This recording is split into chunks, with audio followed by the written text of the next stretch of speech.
আজকে শর্টকাটে আরেকটি রেসিপি আপনাদের সাথে শেয়ার করলাম। পুরোটা ভিডিও দেখলে অবশ্যই জানতে পারবেন শর্টকাটে কী রান্নাটাই রান্না করলাম। তো এখানে আজকে অনেক দিন পরে এখানে রুটি বানাচ্ছি সকালবেলা। দোকানের নাস্তাগুলো আর খেতে ইচ্ছে করতেছে না, সেজন্য একটু রুটি বানালাম সকালে। তো এই রুটির গোল্লাগুলো এভাবে করে নেওয়ার মানেটা হইলো কি জানেন? এভাবে প্রথমেতে আপনার গোল্লা করে নিলে আপনার শর্টকাটে বানাতে অনেক তাড়াতাড়ি হয়।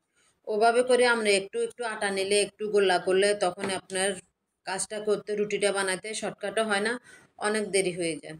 তো আমি যেভাবে যখনই রুটি বানাই আমি ঠিক সেমভাবে এভাবে করে আগে গোল্লা বানাই ফেলি। এরপরে যে আমি আস্তে আস্তে করে একের পর এক সবগুলো বানাতে থাকি। তো মাশাল্লাহ রুটিগুলো বানিয়েছি, অনেক মজাদার হয়েছে। সকালবেলা নাস্তাটা অনেক তৃপ্তি সহকারে খেয়েছি মাশাল্লাহ। কারণ যেহেতু অসুস্থ শরীর হলো কি হবে, এখানে রান্না তো করতেই হবে। আমরা মেয়েরা জানা আছে, আমাদের রান্না বান্না করতে হবে। ছেলে আছে, মেয়ে আছে, ওদেরকে খাওয়াইতে হবে। স্বামী সন্তান সব নিয়ে আমাদের সংসার, তাই না? অসুস্থ যেমনই হোক না কেন রান্না আপনাকে করতেই হবে। তো এই যে রুটিগুলো এখানে ছেঁকে নিচ্ছি, মাশাআল্লাহ রুটিগুলো অনেক ফুলকো ফুলকো হয়েছে, আবার খেতেও কিন্তু অনেক স্বাদ হয়েছে। তো আপনারা দেখি অনেকে সকালবেলা রুটি বানান, আমি কিন্তু বানাই না। রুটি তেমন একটা বানাই না। হঠাৎ করে আজকে বানাইলাম, আজকে বানাই আপনাদের সাথে শেয়ার করলাম। ভালো লাগলো, ওই জন্য আপনাদের সাথে একটু শেয়ার করলাম। তো আপনারা দেখি যে সবাই এভাবে করে রুটি বানানোর জন্য আমিও আপনাদের সাথে বানিয়ে শেয়ার করলাম। মাশাআল্লাহ রুটিগুলো অনেক নরম হয়েছে। তো এখানে যেগুলা যারা চিনেন তারা অবশ্যই এটার নাম বলে যাবেন। আমি এই ডালটার নাম অবশ্যই বলবো না। এই ডালটা দিয়ে আমি আজকে অন্য একটা রান্না করেছি।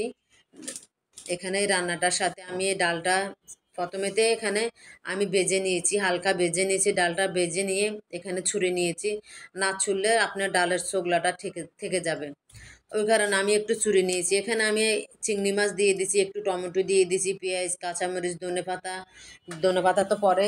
এখানে একটু হলুদ ব্লেন্ডার করা, রসুন, এরপরে যে একটু কাঁচামরিচ ব্লেন্ডার করা সবই দিয়ে দিচ্ছি। এখানে গুঁড়ি মরিচ অ্যাড করি নাই, কারণ গুঁড়ি মরিচ অ্যাড করলে তরকারিটা স্বাদ হয় না।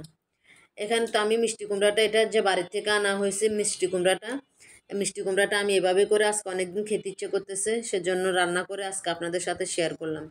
যেহেতু এখন গরম পড়তেছে, আমরা তেলযুক্ত জিনিস না খেয়ে এভাবে সাদাসিধেভাবে রান্না করে খেলে আমরা নিজেরা সবাই সুস্থ থাকবো, এবং কি বাচ্চা কাচ্চা সবাই সুস্থ থাকবে আমি মনে করব। তো যেখানে আমার রান্নাটা এখানে শেষের দিকে, রান্নাটা কেমন হয়েছে অবশ্যই বলবেন। যদি ভালো লাগে একটু লাইক কমেন্ট শেয়ার করে দিবেন, আর ছোট্ট পরিবারটা আপনাদের পাশে রাখবেন। তা যে পর্যন্ত সবাইকে আল্লাহ হাফেজ।